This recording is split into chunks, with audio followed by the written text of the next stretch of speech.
1950-аас 60 оны үеийг бол хиймэл оюун ухааны мөрөөдлийн эхлэл гэж нэрлэдэг байна. 1950 онд Тьюрингийн тест гэдэг зүйл танилцуулагдсан. Энэ бол Алан Тьюринг гэж математикч хүн машин тооцоолол ба оюун ухаан гэдэг илтгэлтэй энэхүү Тьюрингийн тестийг танилцуулсан байгаа. За энэ нь болохоор хүн шиг сэтгэж чадах уу?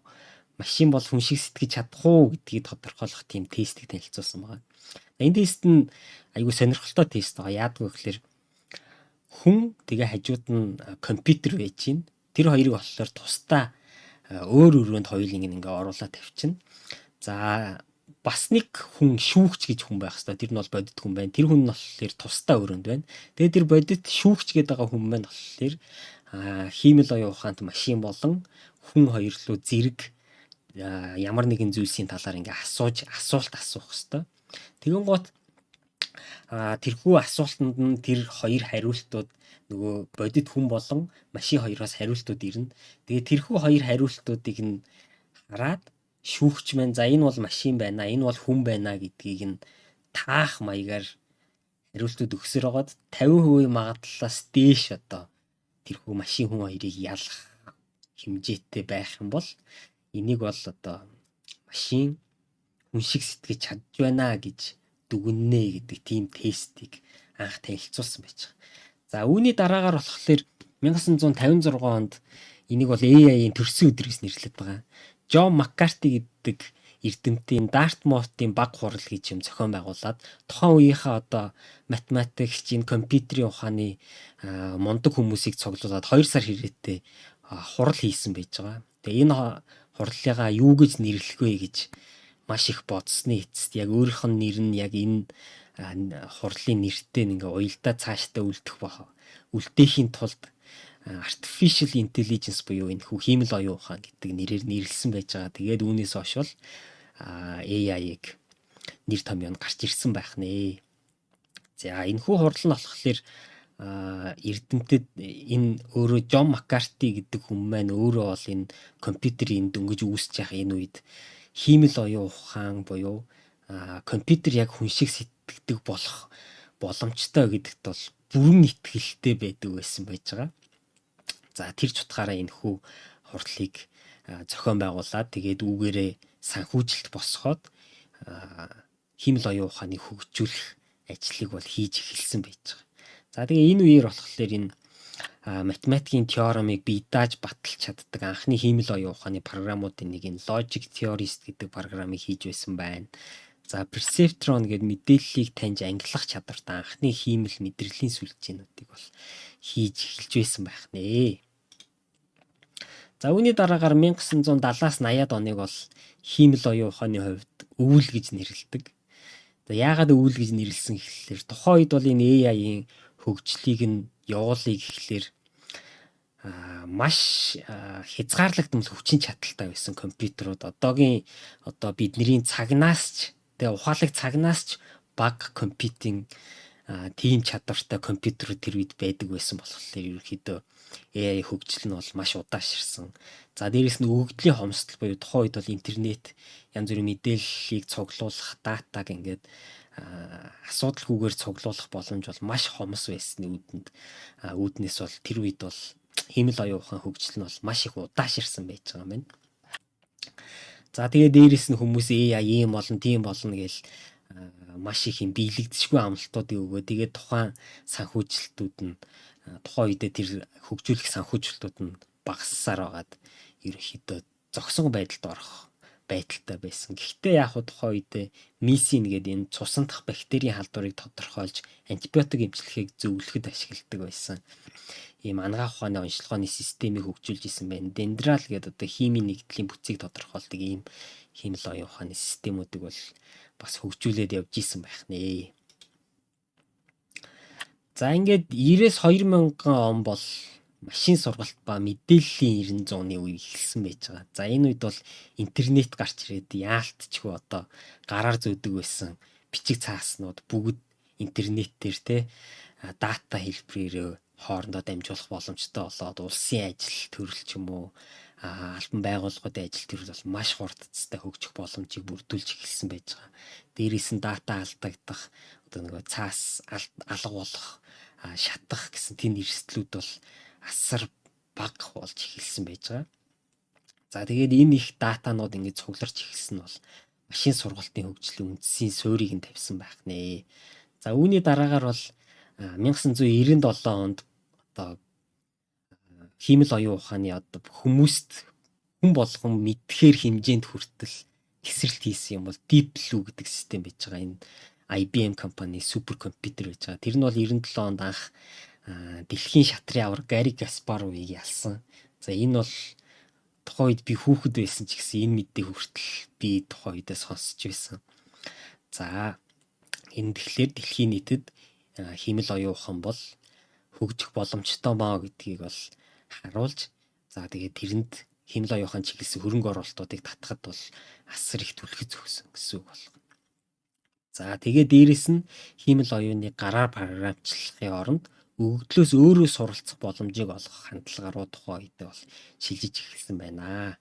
Энэ нь болохоор одоогийн бидний AI-ыг сургаж байгаа гол сургалтын зарчманд болж хувирсан байж байгаа. Үүний дараагаар 2010-ад онд бол гүн сургалтын хувьсгал эхэлсэн байж байгаа.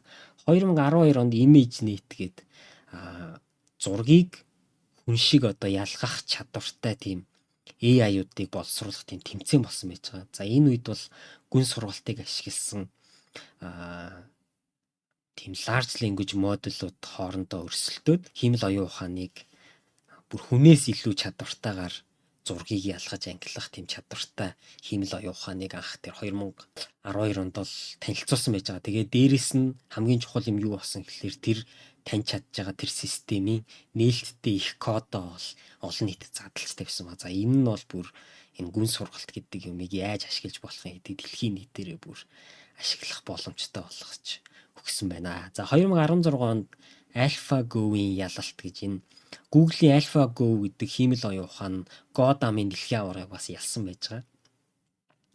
За энэ нь бол одоо бүр өмнөх гараар програмчилдаг байсан хиймэл оюун ухааныг бодох юм бол бүр өөрөө сэтгэн бодох чадвартайгаар програмчилсан тэр компьютер анх удаага энэ Go дам дээр дэлхийн аваргыг ялсан ийм үйл явдал болсон байх нэ. За ингээд 2017 онд бол Transformer Architecture гэж түрүүн бид нэр өмнөх хичээл дээр ChatGPT-гийн ашигладаг системийг контекст хэлбэрээр нь ойлгодог тэр системийг ярилцсан. За тэгэхээр энэ бол анх 2017 онд алгоритм нь гарч эхэлсэн байх нь. За тэгээд дээрэс нь маш хурдтайгаар тооцоолох чадвартай GPU-нууд гарч эхэлсэн. За дээрэс нь интернетийн энэ их хувьслын ачаар маш их датанууд цугларч тэрхүү их өгөгдлийг яаж хүмүүс боловсруулах вэ гэвэл хүмүүс боловсруулах ямар ч боломжгүй байсан. Тэгээд тэрхүү big data-г яаж боловсруулах вэ гэвэл хиймэл оюун ухаанаар л боловсруулах боломжтой байна гэдэг тэр дүгнэлтэнд хүрээд энэхүү хиймэл оюун ухааны хөгжил бол бүр илүү ирч хүчийг авч эхэлсэн байна. За тэгээд 2002 оноос хойш бол одоо хүртэл генератив AI-ийн үе шат эхэлсэн явж байна. 90 үе эхэлсэн явж байна.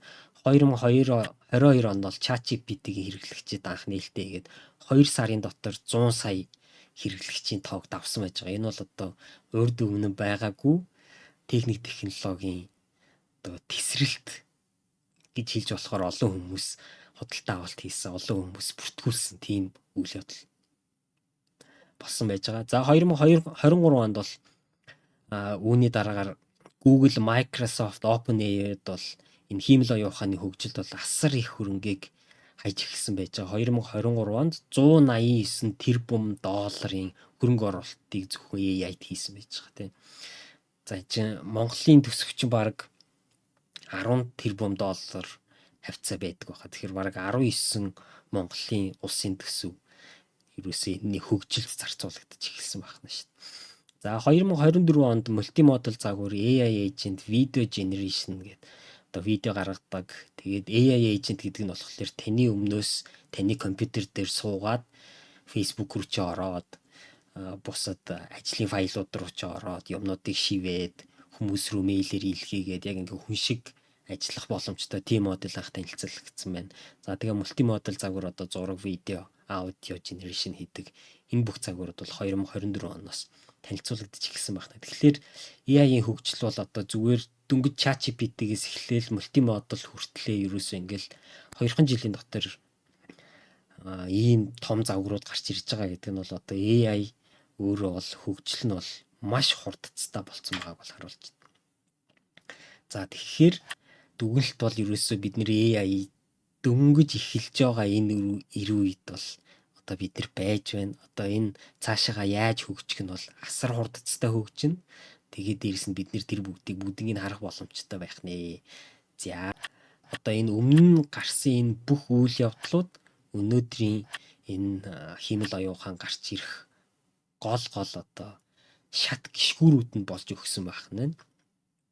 За тэгээд одоо ирээдүйд бол бүр бидний сая iPhone-ы нээлтэн дээр тэр чихвч нь шууд гадаад хэлийг орчуулаад таны хэл дээр орчуулгыг чинь шууд чихэнд чинь сонсгодог болгож чинь гэдэг чинь шүү дээ. Тэрнтэй адилхан одоо энэ хиймэл оюун ухаан цааш хөгжсөөр бүр ямар ирээдүй бидрийг хүлээж байгааг бол төсөөлөхөд бол бэрх. Гэхдээ нэг юм одоо маш тодорхой болсон байж байгаа. Одоо энэ Mind AI гэж хөгжил эхэлсэн явж байгаа. Тэр нь бол хүний сэтгэл зүг ойлгодог хиймэл оюун ухааны загварууд бол боловсруулагдаад эхэлж байгаа. Тэгэхээр энэ өөрөө device бидний хэрэглэж байгаа утас чихвч цагнууд руу ороод эхлэх юм бол одоо зүгээр л бидний хажууд биднэрт зааж зөвлөөд явж идэх тийм яач гараад ирэхэд үүсэхэргүй болцсон явж байна.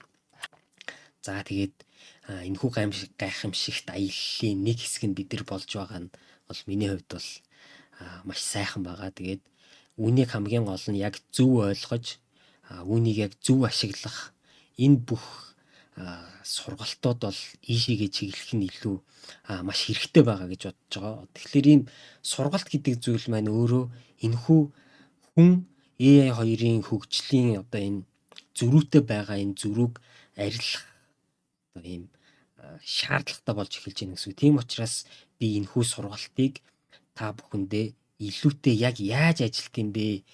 Тэр ажиллаж байгаа зарчмыг нь илүү ойлгож байж цаашаага бид нэр үүнийг яаж ашиглаж болох вэ? Яаж ашигтайгаар ашиглаж болох вэ гэдэгт илүү бидний толгой ажиллах боломжтой болно. Түүнийг илүү ухаалгаар ашиглах боломжтой болно гэдэг үүднээсээ энэхүү сургалтын энэ суур хичээлүүд маань ингээ явж байгаа шүү гэдгийг бас энд хэлхийг хүсэж байна. За баярлалаа. Ингээ дараагийнхаа хичээлээр уулзцгаая.